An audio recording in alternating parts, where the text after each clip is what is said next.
கண்டிராச்சியத்தின் நீதித்துறை நிர்வாகம். கண்டிராச்சியத்திலே நீதித்துறையின் தலைவனாகவும் உயர் நீதித்துறை அதிகாரியாகவும் மன்னன் காணப்பட்டிருந்தான். ஏனைய அதிகாரிகளுக்கு அவரவர் பதவி நிலைக்கேற்ப சிறு சிறு வழக்குகளை விசாரிக்கும் அதிகாரம் வழங்கப்பட்டிருந்தது.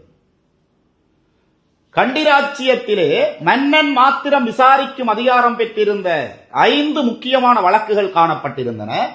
1 விகாரைகள் மற்றும் பிக்குமார்கள் தொடர்பான வழக்குகள், 2 முக்கிய தலைவர்கள் தொடர்பான வழக்குகள், 3 ராஜ துரோக வழக்குகள், 4 கிளர்ச்சிகள் குழப்பங்கள் தொடர்பான வழக்குகள், 5 சூழ்ச்சிகள் தொடர்பான வழக்குகள். குற்றவாளிகளுக்கு சிறியது முதல் மரண தண்டனை வரையான பல்வேறு தண்டனைகள் வழங்கப்பட்டிருந்தன.